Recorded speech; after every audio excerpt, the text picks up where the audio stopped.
second one. All right, guys, so Big Dave and I are going to talk over some 360s. As you guys know, like, the technique is not a secret out there. How many have been out there getting after the Columbia River this year already? Yeah! We are having one heck of a run, aren't we? Like, there is some damn good fishing. Everything got extended. How many people were trolling the Warrior Rock line today? Yeah. Oh, nobody was? Okay, because all you guys, like, down below the line, y'all should get ticketed. Couple things. The regulations have changed in the Columbia River. You cannot fish. Everyone who's trying to go out there to that woodland area below the Warrior Rock line, I kind of made a post about it jokingly today, but well, there was about 100 boats down there that were doing it wrong and probably will get ticketed if they continue to do it wrong.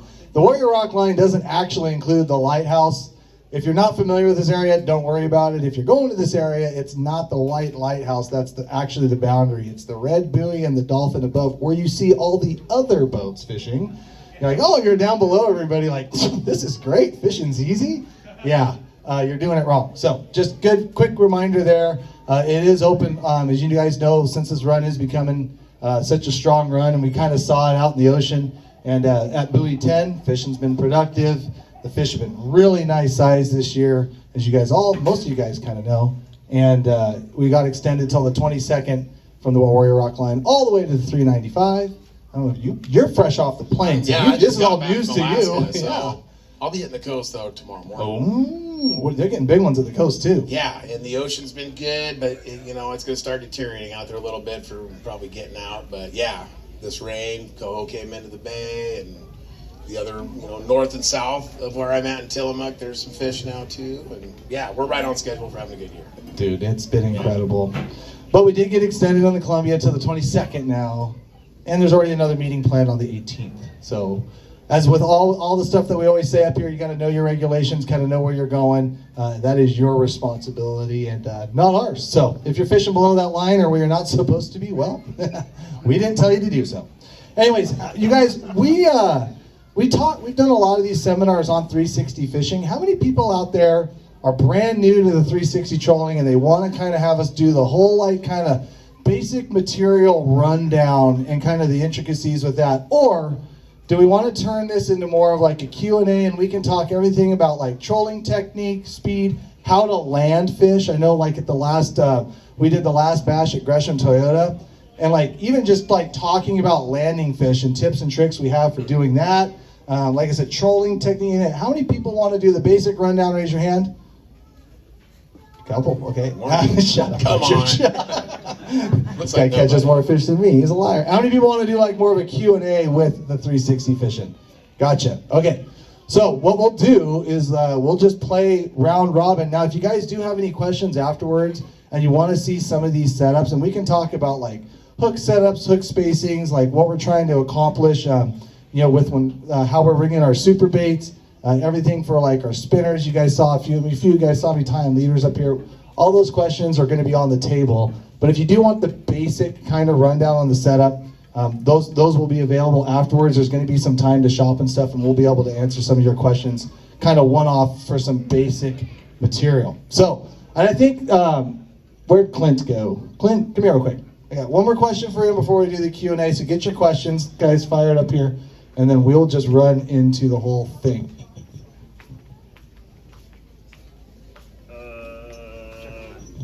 Yeah, good. Oh yeah, and really good questions. Like get prizes and stuff. So just to make things more interesting. All right, let's fire it up.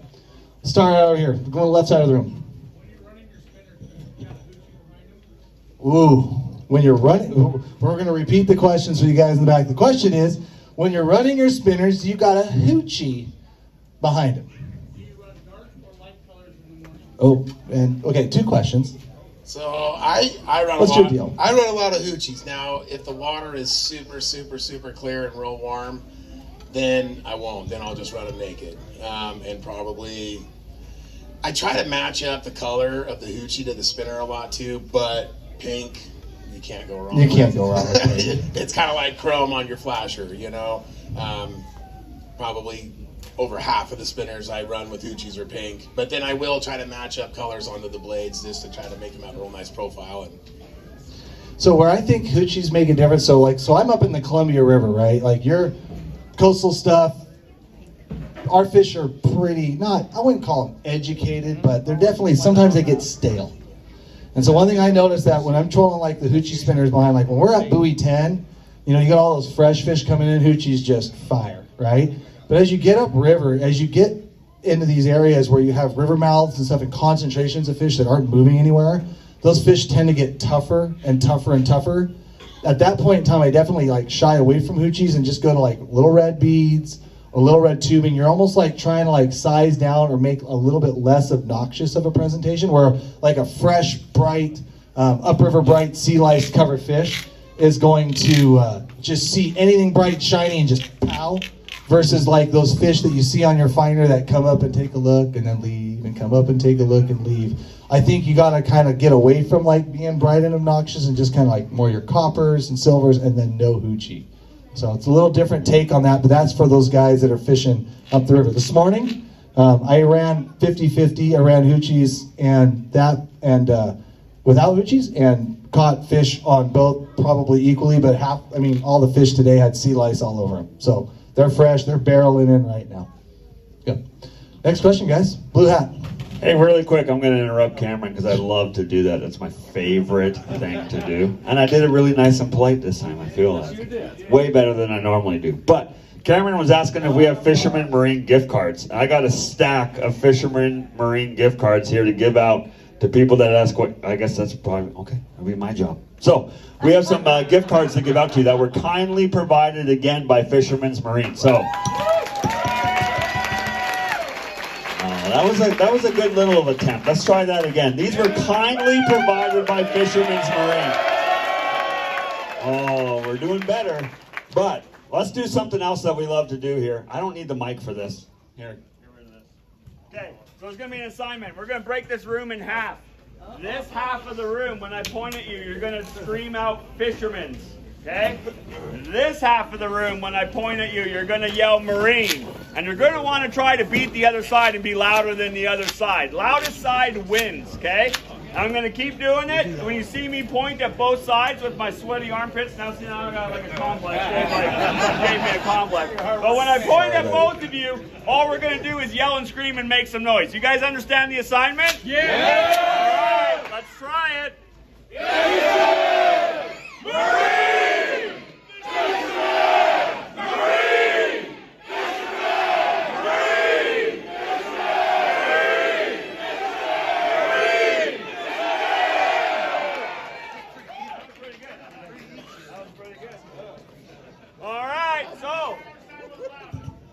Another thing we like to do when you guys make noise is reward you. So, who wants free stuff? Here we go!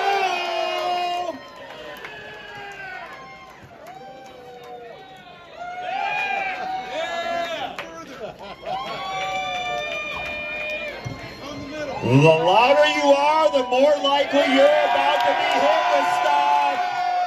Make some noise!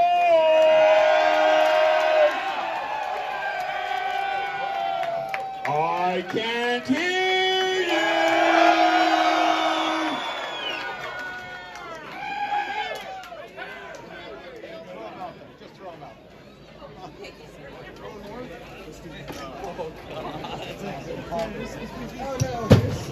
All right. Who wants to get hit with more free stuff? All right. Keep making noise because we're going to make it rain spinning balls.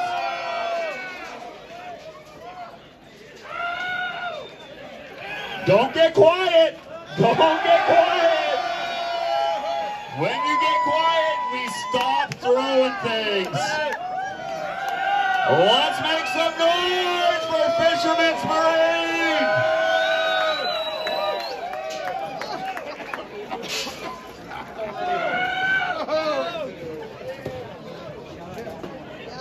All right, so that was a couple thousand spinning glows proudly donated by Yakima Baits. So, another awesome partner of ours. Let's give a nice big shout out to Yakima Baits for their donation of spinning glows. There's really good colors in there too. I already picked up some. Ooh. All right, so The half of you that have been here before, you knew this is the drill. The other half of you that this is your first time here, how is your first experience at an addicted bash? Oh, I love it. All right, here we go. Back to the board. No, whatever.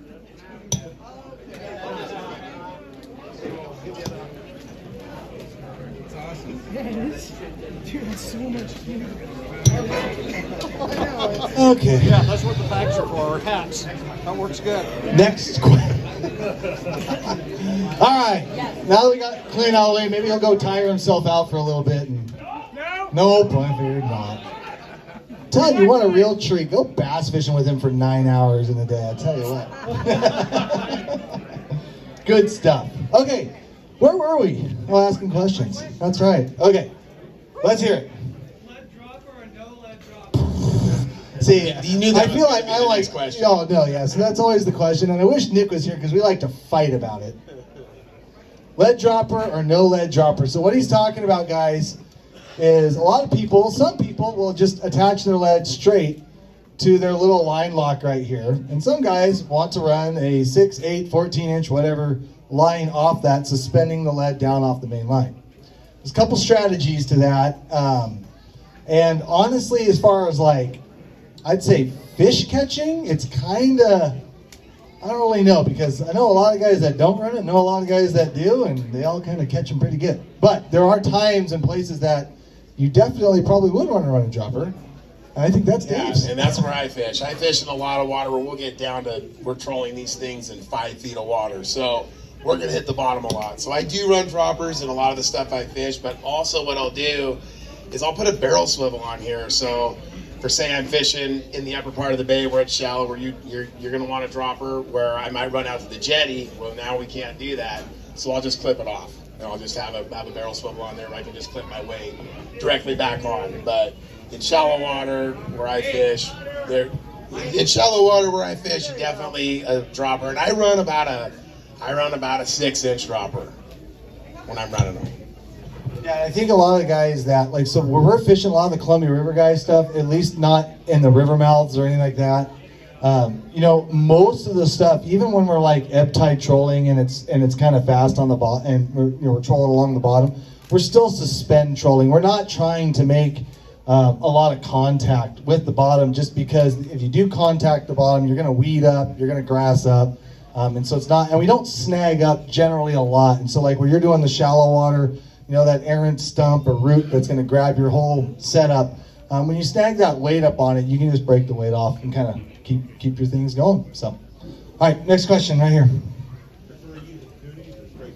Ooh, the old coon shrimp or straight spinners? They might use the coon shrimp down there. So Don't use the coon shrimp down there. So, it all depends on water temperatures and honestly the species that you're after. Because believe it or not, 360 flashers do very, very good for steelhead as well.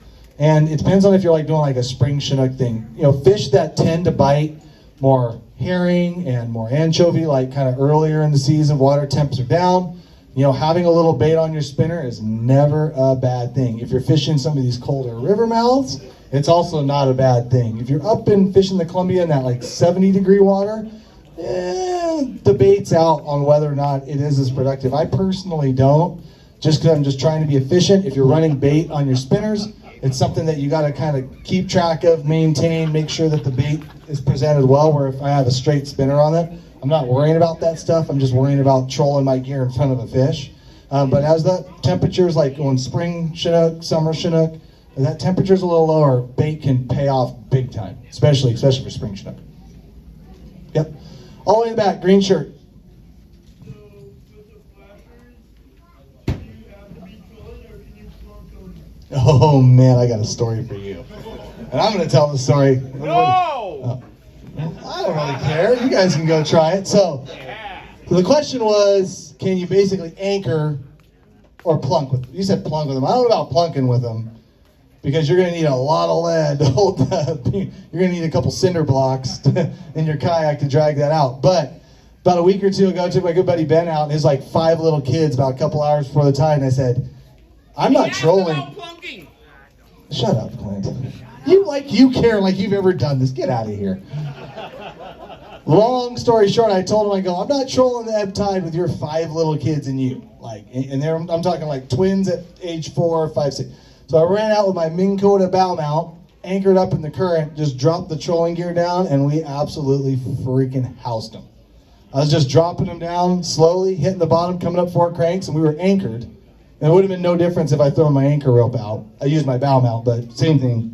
And the rod and the bait just sat in the rod, just like you were trolling. The current was going fast enough, and it was absolutely freaking ridiculous. I think we pissed off the 25 boats that were anchored around us that weren't doing as well as these 5 little kids. So yeah, there is some application to sitting there for you guys that do wobbler fishing. I'm telling you, dude, if you get bored, throw that trolling setup, 20-ounce lead, go down, hit the bottom, come up 4 cranks, and just let it hang. If you have enough current. And like we talk about a lot with these flashers, wherever you're trolling them, whenever you're fishing incoming, outgoing tides, whatever, we always try to do whatever the rod and the flasher is telling us to do. It's letting us know that it's working. So if you're anchored up and you can get that nice thump while it's just sitting still in the rod holder, it will absolutely catch them. 100%. Great story. Oh, like you were going to do it. Shut up. Next question. I already asked you a question. All right, go again. No, I got interrupted by that. That's right. That's right. Yeah, blame Clint for that. Okay. How do you decide to change your bumper? Oh, bumper length. You want it? Oh, I probably. It depends too on, I guess, for me, what flasher I'm using. If I'm running a single fin or a double fin, and it kind of depends on what the fish are doing too. Sometimes, I'll run a 24-inch. Sometimes I'll shorten it up even a little bit, or even go a little bit longer. And you can kind of get the same out of your spinner depending on your whip of how much your bumper is too. So you can run like you can have a shorter leader and a shorter bumper to get it going real fast. You can have a longer leader and a shorter bumper, to kind of change it up. Yeah. When you're changing your bumper lengths, you're going to change that beat of the rod for like how fast you're trolling. And so I like to run like a little shorter, even though Marlin's always 24, go fast, most ridiculous thing ever. But I run a little shorter because I find that if I'm like around a lot of boats and I'm having to like kind of dog the troll, because unfortunately people out there don't troll them fast enough. Having a little shorter bumper gets a little faster rotation, so it takes less speed to get the bump that I'm kind of after. But I will say this, like everybody asks like those kind of questions, like how much lead? How long is your bumper? How long is your leader? And this is a technique that really lends to like what works like for you. Because when I say, when Marlon says 24, go fast. What the hell does go fast mean? Like go fast means something different to Dave than it means to me, than it means to you, means to somebody else. So what I like to say is that if you have a hot rod in your boat and you're not buying pre-tied bumpers and you have that hot rod, I would really pay attention. Before I even really paid attention to the color spinner or super bait or whatever you're using, I'd pay attention to that bumper first, measure that sucker, and then get in a groove and then get all those rods fishing that to start and see what works for you. And then, like I said, then of course the fish. Yeah, well, the fish are telling it'll you to change use it. on you too. Oh yeah. Yep. Absolutely. All right, next question. Orange hat. Was there a speed too fast to troll? Oh no. There's speed too fast to troll. If your gear's not staying down, for sure. Yeah. You're kicking. Well, yeah. So yes, there is too fast to troll. However, like I was trying to kind of talk about, like a lot of people will look at their GPS speed when they're doing it. Throw the GPS speed in the trash. You don't need to do that. You're not triangle flasher trolling. That beat of the rod is everything. And there are times at buoy 10 or when we're trolling like ebb tide, where we're trolling downstream at 4.2, 4.4 miles an hour over ground, and that rod's just doing that. And then there's times when we're hovering in current where my GPS set speed says I'm going 0.4 miles an hour upstream and the rod's doing this. Like you need to manipulate your boat, whether you have it in reverse, whether you have it in neutral, whether you're trolling in the wind, against the wind, whatever, to where that beat of that rod is telling you it is working. And that will get the fish to react. So there's times at buoy 10, remember Evan and I a couple of years ago, it's 6.5 miles an hour over ground and just smashing fish because we were just kind of getting pushed in with a big incoming tide going with it. The rod was beating and the fish were biting. Like, don't get hung up on your speed. Watch the rhythm of that rod. Haven't we fished Yep. them before? PFG shirt. Yeah, what's the length? No, just seen them here. Okay. From the bait to the 360. Okay, good question. The question was the length. So we're talking from the spinner here up to this, up to the bead chain. Dave, tackle that one for me. I'm going to get this one out. Yeah, so, on a spinner, I usually run them a little bit shorter, where if I'm on a Brad's, or a stuffer bait, whatnot, then I'm going to run them a little bit longer. Or if I'm running a helmet with herring or whatnot. On the spinners, I don't know, 32 has been a really good number for me, and 37 on my stuffer baits is what I've been running. But see, I'm going to throw a curveball at that because just the Columbia River, like the Cowlet stuff, I was running these stupid little 22-inch on the stuffer bait. Back when, like the bridge troll and stuff was going on there in that deep water, and those fresh, bright Chinook, they wanted it spinning, they wanted it aggressive, and so I was finding that just a little shorter leader on the stuffer bait. Again, that's something you're going to adjust. Kind of once you've got your bumper length down and you've got kind of your leads kind of figured out, and you're starting to pick away at fish, then, you start looking at your leader. However, like if you're seeing gobs and gobs of fish getting caught around you and you feel like you're at the right depth, I usually tell people well, if you're seeing other people catch fish and you're not even in front of them, because that means fishing's good and they're biting. I would maybe change, how a long length you get comfortable with, like a 32 is actually exactly what that spinner one is. Or a 24 here for like a stuffer bait. And just bounce back and forth and let them tell you what's up. Right now in the Columbia River, if you're fishing and you're seeing a few fish caught, with the electronics that we have, those fish are looking at your bait. There are freaking thousands of them out there. So we know when a fish comes up and looks at one of our rods and shies away, and I can tell you they're doing it a lot, but just assume that when you're putting your gear in the water, it's getting looked at. So if you're not seeing a reaction pretty quick and you're seeing fish get caught around you and things are kind of going good and you're kind of out of it, maybe start playing with it then. Don't soak that one spinner length for 8 hours and just hope eventually you just run into one. Because you're running into them already. Yeah. Right here. What do you stuff here, Bradford? Oh, I can't tell you. Just kidding. Question was, what do we put in the Brad super bait? And I like to use that millennial mulch. So the mulch that Bill Rivas and those guys make, it's a kind of a combination of tuna and coon shrimp that he kind of grinds up, makes kind of a bright pink paste, and it works really good. But even honestly, straight tuna, those salmon, at the end of the day, they're not, at least in our neck of the woods, they're not feeding on herring and anchovies and candlefish and sand lance. They're just seeing something that looks good, smells good, and they're just whacking it. So honestly, you can get away with good old bumblebee tuna inside the suffer bait. Oil pack, though. Oil pack. Tuna and oil. Get that sticky stuff all over it. As I go upriver, I'll start playing with scent a little more as you get fish that have seen some stuff, seen a lot of anglers, been in an area for a long time. Then you start wanting to kind of move to those scents, just because it ends up, you want to be a little different than every other boat out there next to you. But with these fresh fish, man, just go with tuna and there you go. You do some weird stuff. I do some crazy You do stuff. some weird stuff. Have you put a lobster in there yet? Well, one of the things I like to Oh, do- he didn't. Yeah, he ducked that. That was like the debate. You ducked that question, huh? Yeah, we Come on. have put the lobster in. But sometimes I like to take an anchovy and I'll cut the end of the anchovy off and I'll put them in there in my Brad's and I'll run the tail out the back so it looks super lifelike. So there's an actual anchovy tail coming out of the back of it. On the blackjack, so it looks real dirty and it works. Oh, and the blackjack, guys, is the black back, chrome bodied and glowed belly. So it's about as close to an anchovy as you're gonna get. It works. Oh, I'll have to try that. Don't you put bacon in there and stuff? Have you done any of that stuff? I've heard people putting bacon, salmon eggs, pork rinds, all sorts of. Banana. Oh, dude. Yeah, I'm all about the banana. I'm gonna put a banana in that one right there. There we go. WD-40. Yep, WD-40. All right, next question. Let's go gray hat all over there. Favorite spinner colors. Oh. Oh, you know where I'm at? Yeah, the chartreuse. That Armageddon blade, the Coast Guard chartreuse. That whole program it's a coast killer for sure.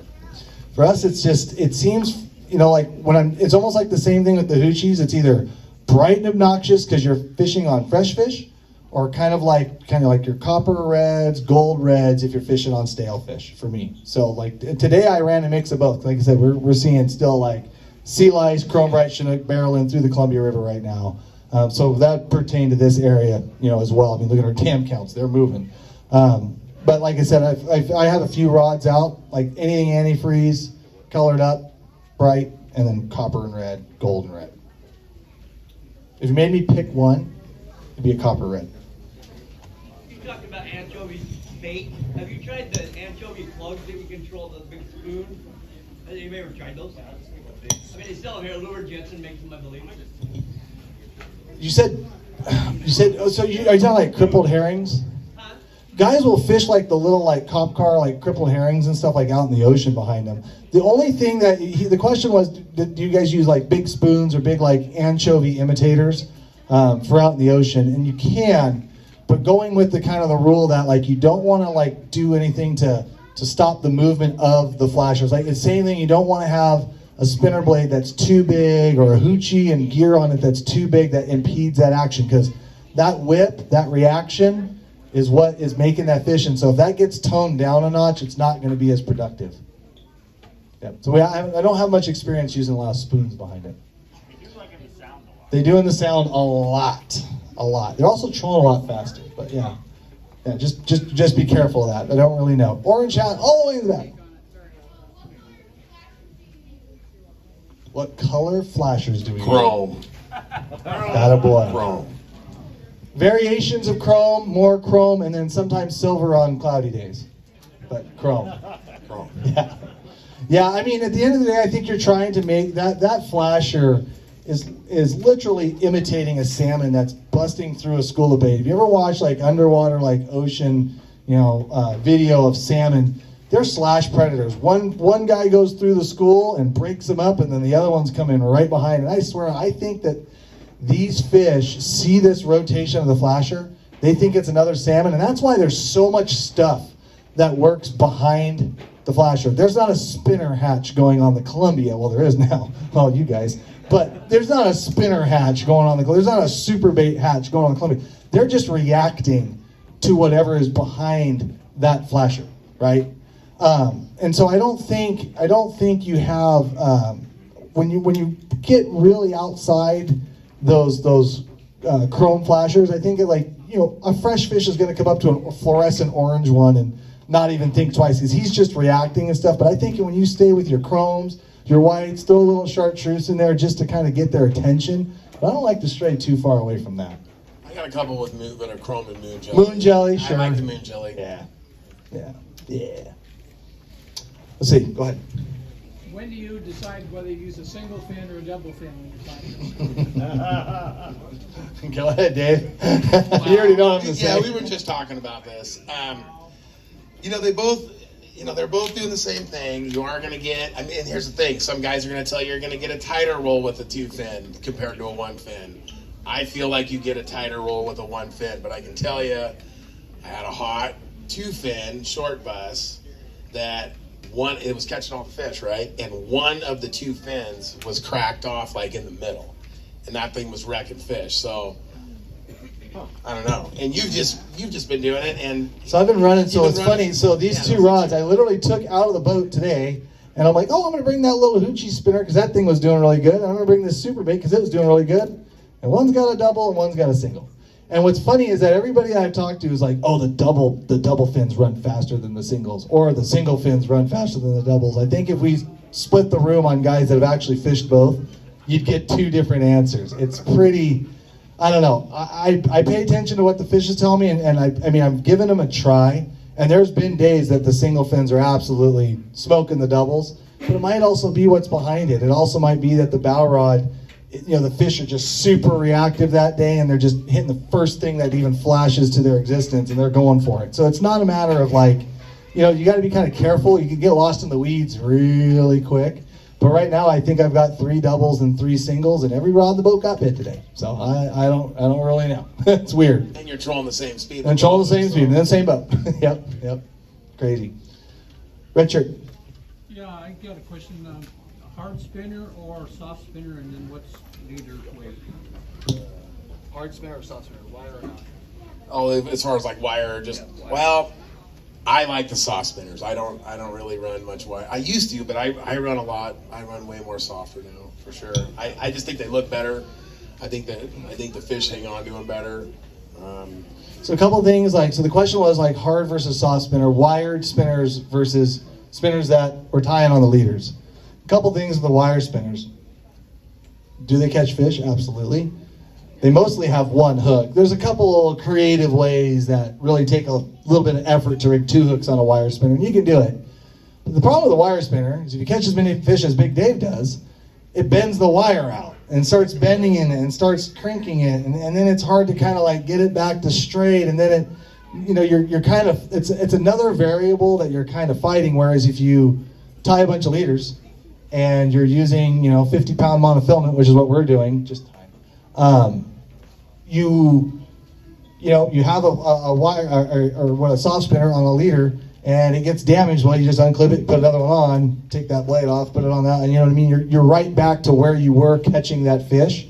Or the wired spinner is going to just continually keep getting beat up and beat up. Then also with those soft spinners, you can do different hook configurations. Sometimes it's not legal to do more than 1 hook, but we can do 3 hooks on the Columbia. I can do 3 trebles if I really feel like it.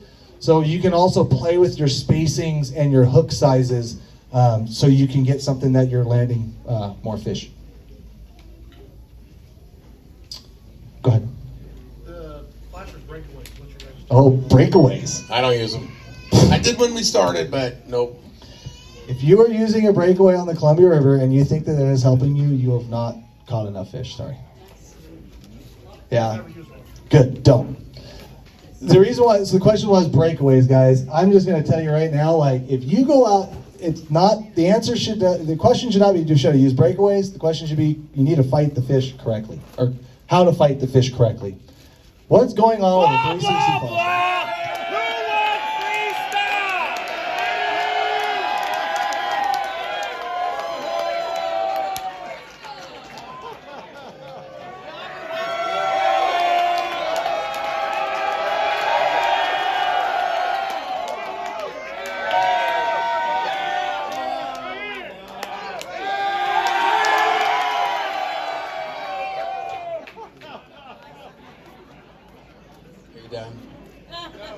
No, we're not done. Do it again. Doubtful. I thought he went to go take a nap.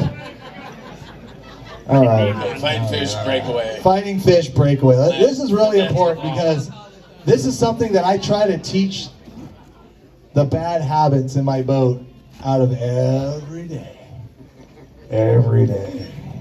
If you fight fish without a breakaway correctly, go out like the guys that fish, we'll land 90% of them. If you fight them incorrectly, you'll land 20% of them. Breakaway or not. Breakaways too, also when fish grab them, they tend to sometimes they pop off. It's another variable. It's kind of like going with a wired versus soft spinner. It's another variable that now we got to just dink with, right? We don't want to do that. What is happening when you are fighting these fish is the lead is loading the rod. So the lead's pulling the tip of the rod down because we're dumb and use 20 ounces. But the fish, if you are tight to the lead, the fish has free reign to do whatever he wants on 6 feet of leader between that lead and that hook, and that is slack line, and we are barbless hooked. The other thing that's happening when you're fighting fish is when you're lifting the rod up, if you pump the rod up and down, I guarantee you when you're reeling as you're dropping that rod, you are not reeling as fast as gravity in a 20-ounce lead. And every time you lift that rod up, and pretend I'm the fish, and the microphone's a hook in my mouth, and the weight's up here, and you drop that rod, pop, pop. It is pounding those hooks out of the fish. Or it's at least manipulating the hooks on the fish's mouth a different direction than you want. So that the key with the breakaways is, first off, don't use them. Second thing is when you're fighting fish, we use these 10.5 rods for a reason. We want a lot of bend in the rod. We want Let me finish this and then you can be obnoxious. We want a lot of bend in the rod. Do not pump the rod. None of this stuff. None of that stuff. Smooth, steady, fast reeling. The fish run at you, they run away from you, that's fine. That bend in the rod is going to keep that lead lifted and hopefully tight to the fish. Breakaways aren't doing anything for you there. Guys have used these flashers in the Puget Sound for 50 years and they do not have the lost amount or the same amount of lost salmon as we do fishing in the Columbia because it is the lead. Now, if anybody's figured out how to do that, I'd love to know. But fight them correctly. Keep bending the rod, steady pressure, reel, reel, reel. The second that little red bead, that's why I put that there, the second that hits the tip of that rod, you need to keep that momentum and keep that lift. Because how many people have seen you're reeling, you got a fish on, it's at the tip of the rod, and then the fish comes up to the surface and goes, and spits the hook out right in your face. Admit it. Come on, raise your hand. Yeah, a lot. Because you're keeping that tension, the weight gets to the tip. Now, if you don't continue lifting, what's happened? The fish just comes up to the surface, it's slack line, because the lead is hanging on the rod and the fish can do whatever it wants. It is tension, tension, tension will land your fish, not breakaways. Sorry. And if you're a breakaway manufacturer, I'm sorry, come talk to me later. So no more breakaways and barbless hooks. You find that you're trying to keep the fish behind the boat all the time. So a couple things you can do to keep tension is a lot of times like people ask about like motor setting. They ask about like, whether you want to keep the gear in forward. And there are times where I do like, so when I'm driving and I see a bite on the rod, and you watch that rod start to hit, if it loads up and that person picks it up out of the rod holder and I'm watching that rod tip start to come up and I'm on the kicker, it's almost my job to like speed the boat up a little bit and keep that tension, because sometimes those fish come to the boat, sometimes they go away. So if I can do that with the boat, it's not every time, but if I can use the boat and however advantage I can. Now sometimes you're around other boats and you can't ram your boat up the other boat's rear end. You know what I mean? So sometimes you're just kind of stuck. But the reality is, like, if I can, like, I'm going to do that, and I'm watching that rod tip, because if I see that rod tip start to come up and I hands on the kicker, I'm going to speed up. Tension, tension, tension, tension. Oh, red shirt. Right here? How do you adjust your drag according to the fishing conditions? How do you run your drags? I run mine, I'm a medium, and then I'll tighten up if I have to if they start taking off into where I don't want to go. Yeah. What's But too I'm- tight and what's too loose? I don't know, exactly 16 and a half pounds of drag. Yeah. No, I run a pretty tight drag. A lot of times when I'm fishing, it's like a lot 20 ounces, 18 ounces, 16 ounces. So again, in keeping tension, if your drag is too loose and you're cranking on that rod and you can't even lift the freaking lead and the gear out of the water, you think you're going to keep tight to a 20-pound Chinook that's got hooked in the face and is not very happy? Probably not. So I run a pretty surprisingly taut drag, like pretty taut. I can pull it out, but it's going to take some gumption from that fish to do it. But again, I need to be able to reel through the lead to keep tight to the fish, and I need to be able to lift through the lead to keep tight to the fish. If that drag's loose and I'm burning it out, I'm losing my tension, I'm losing my fish. So it's kind of a, I don't know, one of those questions. How much longer do I have, Clint? How many more questions? Paging Clint. Paging Clint. Paging Clint. I mean, you guys, don't get me wrong, you guys have freaking awesome questions. And this was all the stuff we got. Oh, Jesus.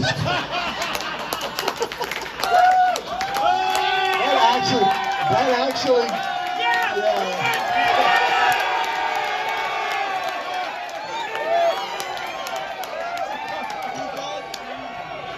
He's hiding back there. He's like a stalker. He looks like a stalker, doesn't he? Yeah. Hide your kids, hide your wife.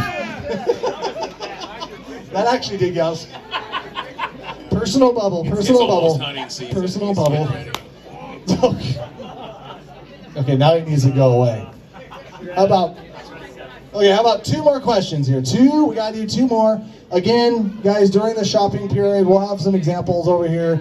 We can do some one-off questions, and we can go from that. Gray shirt. So, like you said before in your speech, that you're really relying on line weight and strain more than your drag? Is that what you're talking about? Getting Yeah, so with the tight drag, the question is, what are we relying on line weight? Yeah, 65-pound braid, 50-pound bumpers, 50-pound leaders. Like, no nonsense. The fish, again, with that reactionary bite, you know, trying to go like, oh, I'm going to try to use like 20-pound to be a little, no, it ain't. That's not the presentation you're trying to do. Maybe in the real shallow, clear water, maybe 30. I still stay pretty big. Like, the only thing I'll do is this high vis line. I'll Sharpie out 6 feet of it. I'll take a Sharpie and blacken this out. That's one thing I'll do. Yep. Absolutely. Last question. Pick it, Dave. What's your favorite scent? Favorite scent? Warm water. I would say the salmon slammer in the warm water. It's real good. What about winter? For winter, like spring chinook? You know, like Winter a chrome winter blend, steelhead. man. Winter steelhead? We're not talking winter steelhead up here. That's next bash. Winter chrome blend, man. Winter chrome blend. When you can use it, steelhead like eggs. They like eggs a lot. Eggs and shrimp. Guess what's in that winter chrome blend? Eggs and shrimp. Weird. Yeah, it's really good stuff. Yes, sir. All right, guys. Thank you much. Like I said, one question. Yeah, appreciate it. Let's hand it over to Clint. Hey, great job, guys. Oh. All right, let's give a nice round of applause again for Big Dave and Cameron. So I'm not joking. I hope you guys were listening to some of the things that Cameron was saying there. I'm not kidding. He did share some very valuable tips. That went a long ways if you were paying attention and taking notes to some of the things that he said right there. So, all right, next up from the lovely, my homeland, Canada. Jordan just went on a little trip up there, filmed an epic video. He left the last bash last week on Thursday, drove up there, and is back for this bash. So Jordan's going to talk twitching. Again, I'm going to just do a quick little, see, I'm all nervous now. Dave embarrassed me about my armpits. It's hot.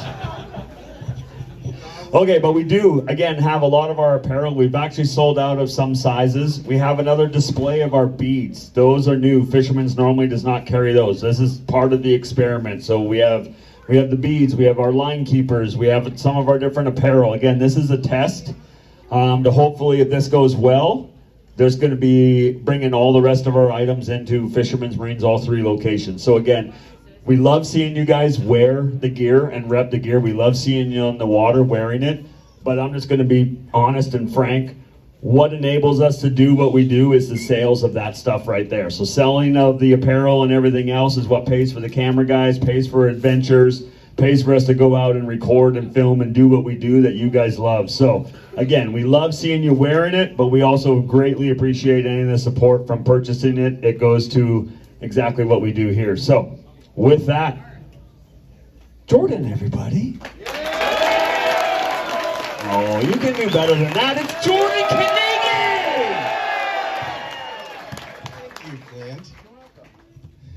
I told Clint too, I'm like, man, you got a little meaner since you lived in the U.S. Everybody in Canada is so nice. He's hanging around us too much. All right, so same thing like these guys this little bit just did. Be sure to raise your hand all through this. This really goes well if you guys ask the questions that you're wondering. Twitching is a very, very tough thing to teach vocally. I say this all the time. Reason is because every time you go out with a guide, every time you change holes, every time you move around on the river, your method is going to change. So that, and just that fact in itself makes it very, very tough to explain exactly how to do this. But there's a couple key techniques, a couple key things that is going to really make it easier for you to learn and make your success that much easier. So first and foremost, rod. We talk about it a lot. A twitching rod is fairly imperative. Using something under 8.5 feet long is what you actually need to do this. Anything over that length, what you're going to have happen is you're going to lose a lot of sensitivity through the rod. Once you get into those 9 foot, 9.5, 10 foot rods, they're a lot more limber. They're a lot slower action rod. Fast action means it's more of a stiff rod. As you can see here, there's not a whole lot of wiggle in this thing. Anything over about 8.5 feet, you're going to start to see that sensitivity and that softer tip in that rod. We want a fast action rod anywhere from about 7.5 feet long to about 8.5 feet long. We love Okuma. Honestly, I love this Okuma Guide Select Pro. The SST is also a great one in this model. But really what it is having this fast action rod is what allows you to feel the end of your line. Feel that jig next to the bottom and keep your stuff in the strike zone. Honestly, I'll do a little shameless sales pitch. The Guide Select Pro, I beat the heck out of this thing. That's why I like it so much. It's got a great warranty. If you do bust it within a certain amount of time, you can get it replaced. You can get it fixed. So Guide Select Pro, 8.5 or 7.5 foot. This is the 7.6 medium action, 8 to 15 pound. This is one of my favorite rods for doing this. There's a lot of different brands, obviously, but this one is a very good rod if you're in the market. Going down to the reel. I like to keep this light. The thing about when you're out twitching all day is it's very, there's a lot of fatigue that goes on the body when you're doing this. You're moving your arms all day long, you're working that jig down by the bottom, you're casting a lot, and you're constantly using the rod and constantly moving your arms and your hands. So I like to keep it light. Anywhere from a 3000 series to a 30 series reel up to about a 40 or a 4000 series reel. The Okumas go in the 30s and 40s. The other brands go in the 3000s, 4000s. But I like to have the C30 Kymar on this. I like the 30 because it's a little bit lighter. And when you're doing this, you're going to be pretty much fishing pretty close proximity to yourself. So having that C30 Kymar on there allows you to have just enough line to be in the game, be able to land big fish, and keep that stuff a lot lighter in your hand, which ultimately is going to keep you more comfortable throughout the day and keep you fishing correctly. One very important thing that I like to tell people when it comes to preparing your rod and getting the right setup is your line choice. I like to use a braided line. I feel like it's imperative for doing a twitching setup. The Dig Enforcer braid in the 30 or the 20 pound is my favorite to use. We go a lot heavier when I'm doing the bobber setups. I like to have like a 65 or a 50 pound test. That is because I want it to be floating on the surface. When you're doing any kind of lure presentation or jigging, you want the complete opposite. You want your stuff to be able to cut through the current, get down and into the strike zone and stay down there. That braided line is designed to float. So if you go further down in that grade of line, those 20s and those 30 pound, you're going to be able to actually cut through that water. You're going to keep your jig down, and you're not going to get as much drag on your line from the current as you're trying to fish the particular water that you're fishing. I always religiously tie a bumper on the end of my line. Unless you have really dirty water or you're in a remote place where the fish aren't going to be very spooky at all. I like to have that high vis because you really need to be able to see where your line is at. There's nothing worse when you're doing any kind of lure presentation, whether it be jigging or spinners, than not being able to tell where your line is at in the river. When you use that darker gray or that smoky gray colored line, you think it's going to be a little more elusive to the fish. You're not going to see it as much, but really what it does is it takes you out of the equation. You're not going to be able to see your line. You're not going to be able to watch it go through the current, and you're not going to have that pinpoint accuracy of exactly where you're fishing. Because that's really an important part of twitching. When you really can kind of level up and start to become very successful at twitching is when you use it to fish small pockets in the river. When you use it to be a little more direct where you're casting and kind of pinpoint and target fish selectively rather than just casting it out into a big deep hole and seeing what bites it. The bumper length, usually I go about 6 to 8 feet long. I like to use any kind of fluorocarbon line, a 15 to 20 pound test. That way you're not going to be losing your jigs if you do snag up. Because the thing about a jigging presentation, it's not so much the line rating, it's a reactive bite. The thing about the twitching jig is it goes up and down, and it's the right color, and the fish just instinctually want to hit something that's vulnerable in that way. I call it like the dog on its back theory, where if one dog's on its back, even a nice dog is going to jump on that dog because it's weak. It's just their instinct to want to hit, to want to kill. They've survived their whole life out in the ocean relying on that instinct to hit whatever goes in front of them and fill their bellies so that they can come back up the river and get caught by you guys. Any questions so far on setup? Go ahead, buddy. What are your favorite colors? Favorite color. So I'm going to get to that here as we start to go a little bit further into this. I think when you're selecting a jig, we have 3 different sizes in our twitching jigs. The thing about our jigs, they are proprietary material. It's kind of like a bucktail material, if you will, but it has a lot of body to it. And what that does is it creates a lot of drag in the water. So we got our 1/2 ounce, we have our 3/4 ounce, and we have our 1 ounce. I would say most commonly, given where I'm fishing or what kind of water I'm targeting, 3/4 ounce is usually what I have on more than anything. And I think saying that, The weight and using the right weight of jig to the given style of water is almost a little bit more important than the color itself. You know, each river system, each area that you fish seem to kind of have a preference towards certain colors. You know, you seem to go up the coast a little ways into that tea-colored water, or those kind of little bit dirtier coastal rivers. They like darker jigs. They like the all black or the chartreuse head and black. You see them fishing any of these local rivers around here in the valley. A lot of the fish like the blues and the pinks and the nightmare colors and different things like that. But it really just depends on where you're fishing and what your preference is. Honestly, I think lures catch fishermen before they catch fish a lot of the times. So that being said, I think it more comes down to selecting the right weight of jig to the style of water that you're fishing. So what we have here, the times that I'm going to use each of one of these jigs is going to differ on the water. The half-ounce one, because of the material, it falls very, very slow. And there's obviously different makes and different kinds of jigs out there and different materials that they're tied with, and I think they're all relative. I think they're all, I think it's imperative to have each one of those style of jigs. It's good to have these ones, it's good to have rabbit fur jigs, it's good to have a marabou jig, because each one of those is gonna fish differently in front of those fish. And again, given the style of water and the style of river that you're fishing, each one of those is gonna have somewhat of an advantage. So I like to use the half-ounce of any kind of dead water. And what I mean by dead water is those sloughs off to the side of the river, water that's anywhere from about 3 to 8 feet deep and doesn't really have any current. Why that's going to be effective there is because this is going to fall super, super slow. As this goes up, it goes down. It's going to be able to fall in front of those fish slowly. It's going to be able to sit in front of them for a given amount of time to where they're really going to get to key in on it. And you're not going to be going up and down too quickly and getting snagged on bottom in those slow spots. 3/4 ounce is a really good all-around jig. I like to use it basically in slow water, fast water, anything from about 4 feet to about 10 feet deep. The 3/4 ounce seems to work very, very well. Go ahead. Closer. Oh, okay, this is how this thing works. This is my first time, obviously. The 3/4 ounce I like to use in any kind of water that's from about 4 feet to about 10 feet deep. This thing works really, really well in multiple styles of water, and this is why, as I go into talking about technique of the twitch, I'm going to kind of refer to a lot of the videos. You know, there's a lot of the tutorials and stuff out there that we've made talking about twitching and talking about technique, but I almost tell people, don't even so much focus on studying the videos where we're trying to teach the jigging, more so focus on the videos where we're catching fish doing it. Because that's kind of the ongoing joke that I have. Everybody's got their own twitch. Each guy in our group twitches a little bit differently.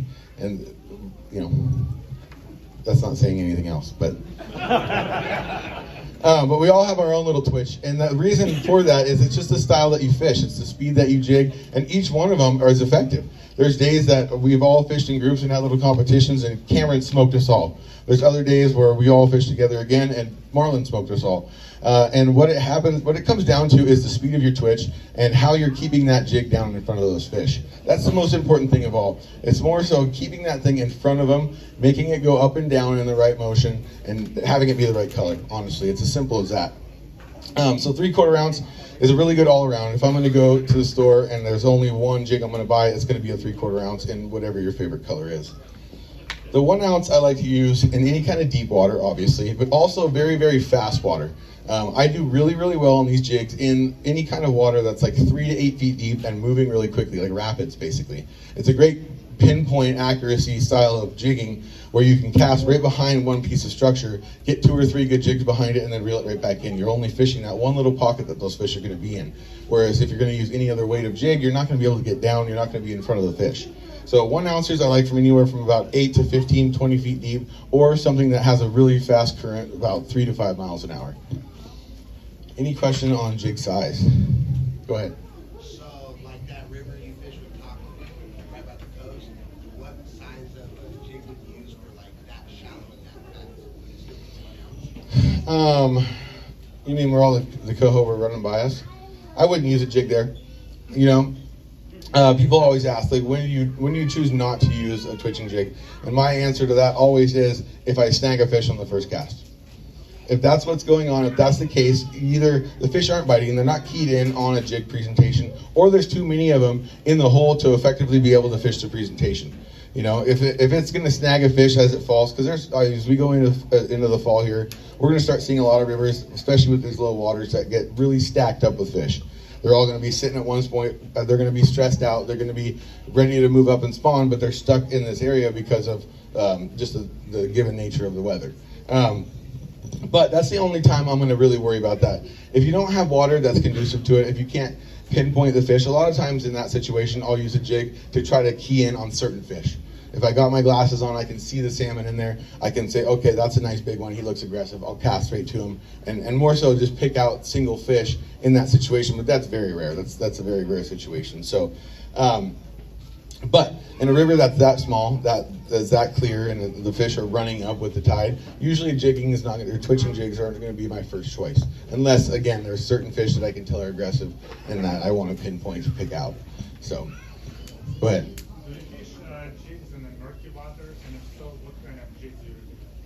Do I fish jigs in murky water? Yes, that was actually, other than like a bait of eggs, I'd say that's almost the best thing to use a lot of times if you do have that murky water, or the silty water to be more in particular.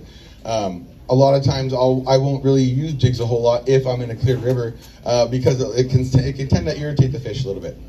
I'll go through the motions. A twitching jig usually isn't always the first thing that I throw. I go through my little process. I start with a bead, I go to some bait, and then I start with a twitching jig to basically clean up the hole, is what I like to say. But if you have a very, very muddy river, you have the water jumped up, you've got a really good weather system that just blew in, and I'm going to be able to cast and pinpoint and use that jig to just cover a lot of water, a twitching jig is your number one option. Did you ask color for the water?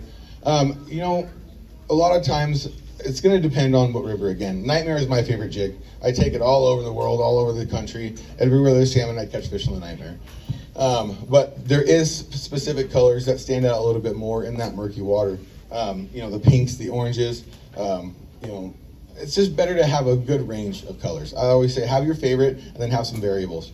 And when you're on the coast, it seems like the darker colors work a little bit better. The chartreuse heads, the black bodies, purples and blues.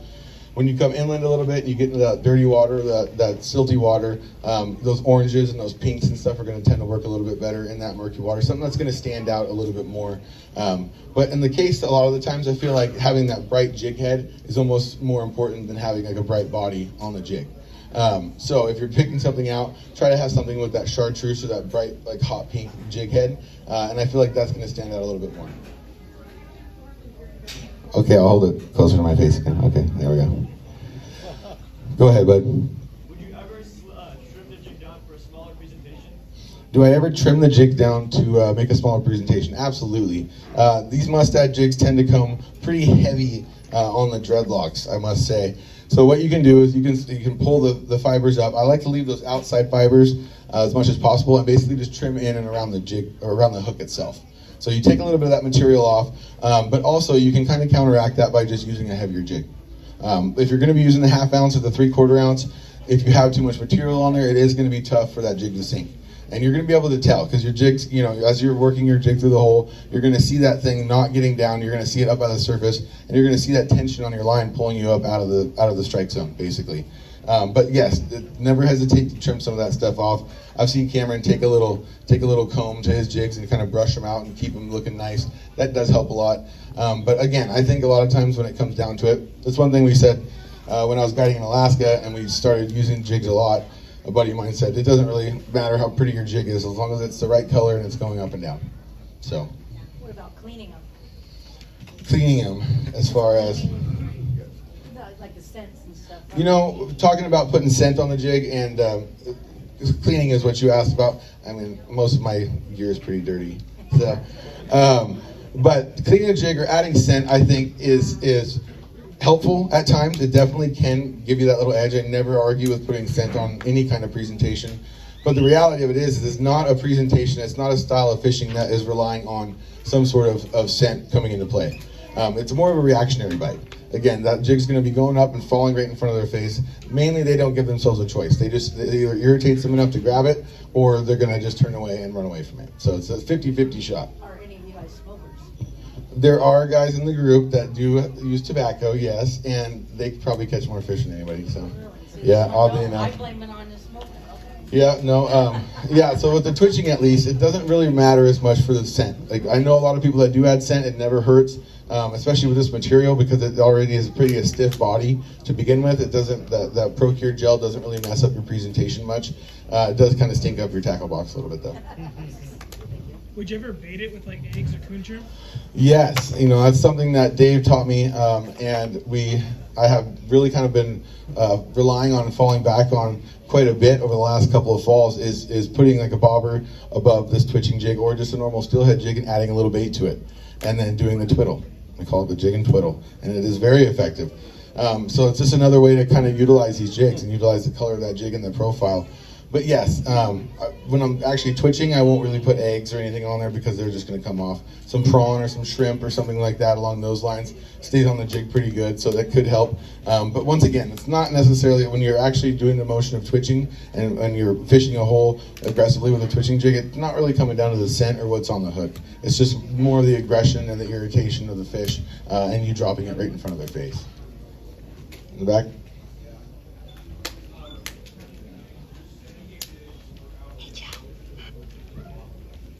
Yes, we have. Definitely. They work very, very good. There's actually, it turned out once we released these jigs, there was a huge market for them in like Florida and in the Gulf for fishing for drum and for redfish and tuna and different stuff like that. They call them thumper jigs. So there's been a lot of variables or variation in the technique of these jigs, or just using them for any different kinds of species, anything in the ocean, rockfish, lingcod, everything. It works pretty good. 1 ounce is a little bit light to get down in a lot of spots, but they do work very well for that as well. Besides the clarity of the water, do you change color based off of morning and night? What he asked is if I change color given the time of day. You know, honestly, maybe it's a downfall for me, but the way I fish a twitching jig, the way I have it kind of in my repertoire is I kind of have one color that I keep on there. Usually if I have a nightmare on, I'm not worried about it. I feel like it's going to be effective. But if I'm fishing in a group of people or I have a big school of fish in front of me and they are biting, they are being aggressive, we are catching them throughout the day, and I'm noticing that there's some bit of change is helping create a bite, then yes, I will go through and I'll start changing colors. But really, if I'm on a river I've fished before, if I've seen people catch fish with a certain color, I'll just keep that jig on until it's gone. You know, I more use it as a technique base and something to basically make the fish mad. Basically key in on that bite. I work it through the hole quick. I go through my other systems using whatever other rods that I have or other presentations, and then I use the jig to kind of clean up the hole, and then I move on. So that's really more of my method. I primarily catch Chinook jigs, but just curious, do you catch more Chinook or What he asked is if we catch more Chinook or coho on the twitching jigs. all fall last year, and I swear on my life, I only caught like 3 coho, but all Chinook all last year. Wonderful. Yeah, well, definitely can't argue with that. The cool part is that it doesn't necessarily have a species that you target specifically with it. The nice part of the twitching jig is you kind of can catch everything, whether it's from a pink to a chum, everything tends to key in on that presentation. It kind of goes back to the dog on its back theory. That jig's going up and down in front of them.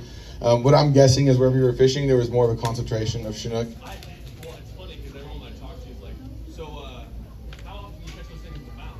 I'm like, all the time. Like, it Yeah. trust me, like, I'm all the time. Right. And they're always shocked. They're like, so you're chasing after coho then, right? I'm like, no, Chinook. That's all I do. I fish for Chinook all year long. Yeah. They're always shocked. Yeah. I definitely have a lot of success on twitching jigs for Chinook. But what I'm guessing in your case is that the situation primarily is that there's probably more Chinook, or the holes that you're fishing are more Chinook, there are more Chinook bound spots where you're either staging to go spawn somewhere, you're near a hatchery that produces a lot of them, or the Chinook are really aggressive at times, so they won't really hang out with the coho. You'll see them push them around, same with the steelhead and stuff. Chinook they're kings, you know what I mean? They kind of dominate where they're at in the river. So I'm guessing if you change to some faster water or some little back eddies or some different style of water in the river, you'll probably start finding those coho, but they do work very well for Chinook. Go ahead, buddy. What would you say, like, what ounce weight should I use for salmon that are jumping? What ounce of jig or what size of jig would you use for salmon that are jumping? What was the last part you said? when the water is really slow. So if I have very slow water, I'm most likely going to go with that lighter jig, 1/2 ounce or so, depending is it slow and deep water, or is it pretty from the bank? Yeah. So a lot of times, if I have really slow water, I'll use a lighter jig so that it falls slower in front of those fish. It gives them a little bit longer to look at it. My kind of rule of thumb is an aggressive fish or a fish that is going to bite. If you can get that jig to go in front of it for more than 3 up and downs, more than 3 jigs, odds are you can get that fish to bite, even if it's not a really aggressive fish. There's a video Cameron and I did up in Alaska, and we were fishing this little brush line off the side of the river. And I was trying to get this one big buck on camera, and we had an underwater camera down there. I got him to chase the jig out 3 or 4 or 5 times, and he just wouldn't commit. It wasn't in front of him long enough to really make him mad. So what I did is I cast it into the tree above him. I let the line out, and we have it all on camera. I cast it into the tree. I let the line out to where the jig's right in front of him. I go 1, 2. On the second one, you can see him get kind of pissed. On the third one, he goes, screw it, and he goes and hits the jig. Yeah, so it's really, in my opinion, it's more so just keeping it in front of them. And I'm going to kind of jump over into technique here in just a second. But again, it's kind of a tough thing to explain. I'm going to go over kind of rule of thumbs and casting angles in the river. But mainly it's going to be more getting it in front of them. So in a deep hole like that, deep slow water, I'm going to use a little bit lighter jig so that it stays down in front of them. Go ahead, buddy.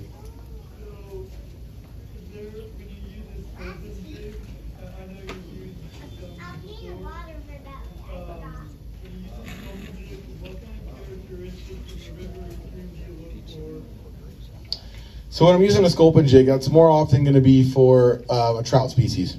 And so that's mainly where I'm going to go to that sculpin jig, or I'm going to key in on that, or I'm going to have them on me. When I'm going for salmon, a lot of the times, the salmon will eat sculpin jigs for sure, but usually that presentation is a little too small and a little too light to effectively fish where I want to be fishing for the salmon. But sculpin jigs do work good, but that's more for the trout species, usually. So, all right, well, I'm going to jump over in a technique. You guys go ahead. One more question. Go ahead.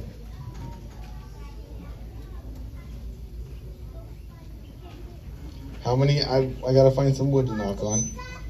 How many times have I got hooked by the hook, she asked. Only a couple times. One time, the worst one was there was a jig through the fish's nose, and it was a 1 ounce, so the hook point was sticking out of the nose. And I went to go grab it by the back of the head to release it, and it rolled over, and it put the hook, or put the end that was sticking out of its nose into my palm through its nose. So that wasn't very good. I had to rip that one out, but that was probably the worst one. So I'm doing pretty good. So technique, like I said before, everybody has their own twitch, and I think that's pretty unique. One thing I will say though that is important is just to not be too aggressive with your jigging technique. One of the key things, one of the key factors to fishing a twitching jig correctly is to keep it down in the strike zone. The worst thing that you can do, and this kind of goes into everybody else, so how's it 2 jigs and then a reel, or 1 jig then a reel? None of that really matters until you're standing on the river, until you're in the specific style of water that you're going to be fishing. I can tell you all day long the right technique, but as a guide, that's probably the funniest thing to try to teach people, because you get them all dialed in one spot. You're like, okay, this is how you do it. Make sure to do. Oh, you're doing it perfect. And you go to the next spot, and you're like, no, don't do anything that I just told you to do. Do it this way, And so that is kind of the idea, the key to fishing a twitching jig. But the main important thing, doesn't matter whether it's fast, slow, deep, shallow water, is that your jig stays in the strike zone the whole time it's fishing. The worst thing that you can do, the people that never are successful with the twitching jig, is when they cast out. Pretend this is the twitching jig here. They cast out, it hits the water, it goes down to the bottom, and as they start to bring it back, they go jig reel, jig reel, jig reel, jig reel, jig reel. So that thing is going towards the surface the entire time. The perfect situation, the perfect cadence to a jig, depending on whatever kind of water you're in, is when it hits the water, it sinks down, and you keep it down at that same level in the strike zone or on the bottom of the river the whole time, and then bring it back up to whether you're on the bank or the boat. So that is going to, ipso facto, that's going to determine the cadence of your twitch. And what I mean by that is, depending on the depth of water, depending on the speed of water, it's going to regulate how many times you're reeling compared to how many times you're twitching. Really, all I usually tell people is, as you're doing the twitch, the only amount of line you need to reel in is enough line to not get tip wrapped. So it's not so much the sound, it's not so much the movement when you go to reel, it's so much as making sure you can do the jig, you drop it back down towards the bottom, and you reel up the slack that's going to go around your rod tip.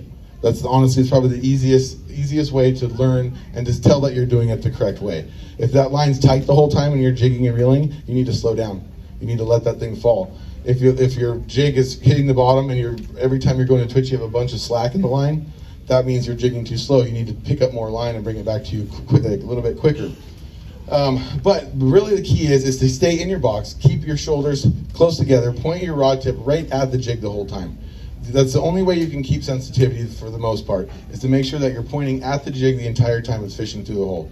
If you keep your rod right here and your jig's floating downriver and you're doing the twitch here, you're not going to get the same motion, you're not going to actually be making contact with the jig, and you're not going to have any sensitivity. So if ultimately you're going to be losing jigs, or two, you're not going to feel the fish grab that jig when it does fall in front of them.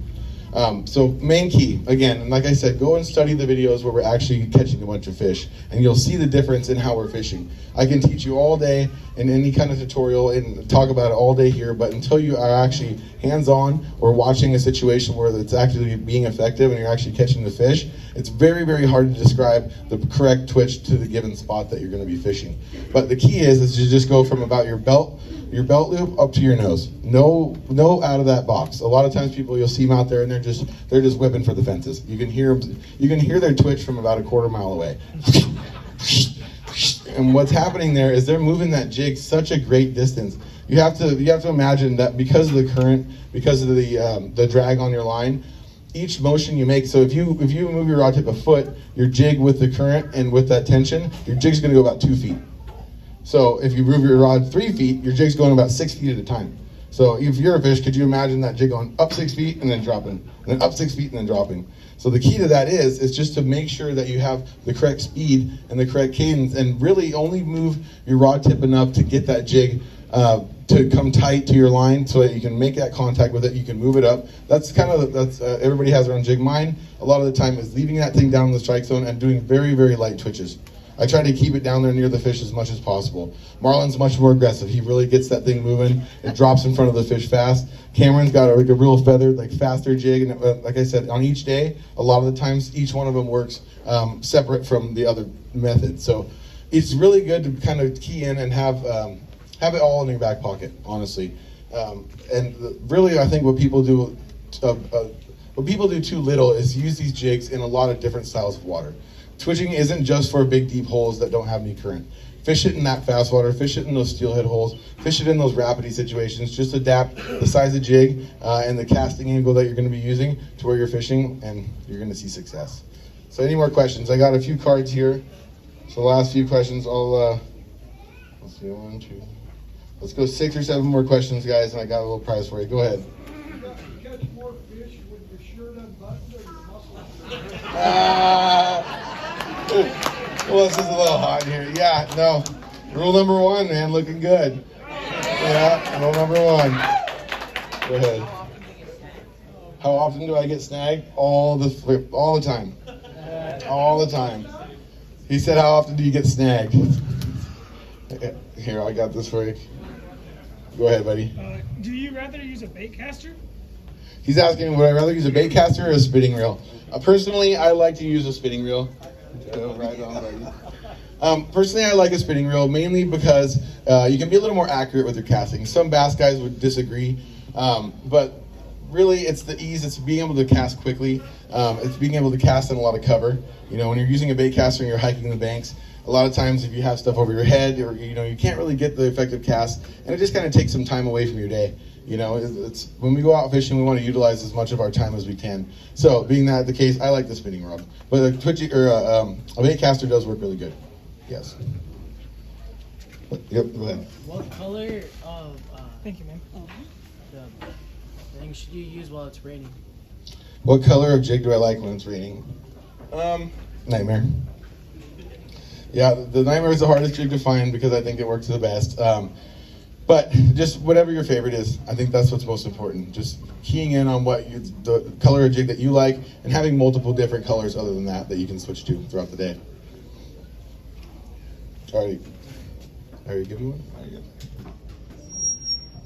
Go ahead, buddy. Would you rather drift the river or hike it? One of my biggest pet peeves is fishing a river that you can take a boat down and being stuck on the bank when I know I have a boat. So I'd rather drift. But a lot of times, marlin proves this all the time. Hiking the river is extremely effective. Being able to go back to holes, being able to hit stuff at different times of day, or fish it after other people are there, so on and so forth. It can be extremely effective. So both are great ways to do it, just as long as you're fishing right. Go ahead, buddy. Do you ever use the hoochie twitching jigs? Oh, actually, I have one right behind me. Yes, I do use the hoochie twitching jigs.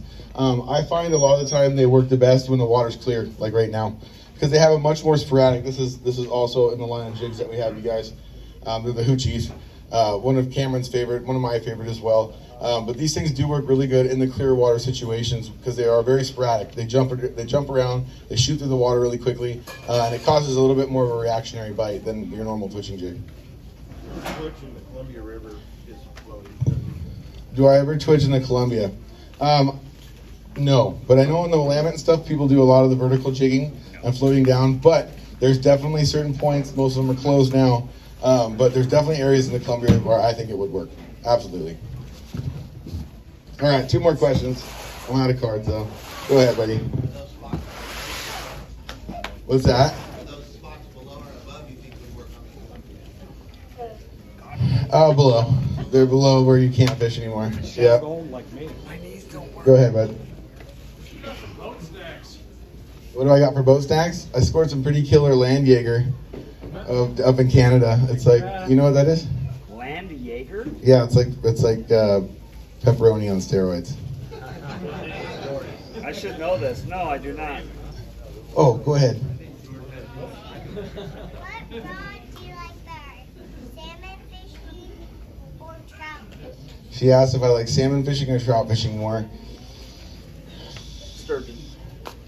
Right now, I think trout fishing. Salmon fishing is fun, but trout fishing is pretty cool too. What's your favorite?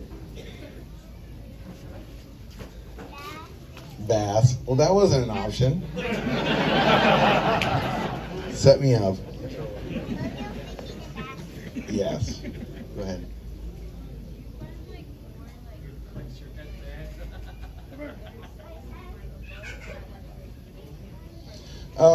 As far as for twitching, she's asking if I see more success in the boat or from the bank. I think twitching from a floating device is a lot better. I think it's because you can change the angle that you're casting at the fish.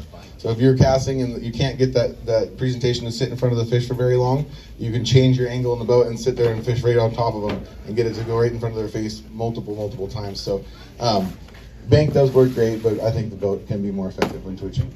Blah, blah, blah. All right, man.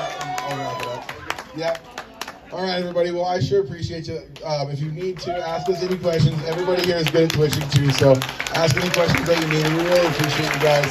And love you all. Thanks so much for being here. All right. Everyone give a big thank you to Mr. Jordan for that. All right. Another shout out to Fisherman's Marine for hosting this and putting this on here tonight.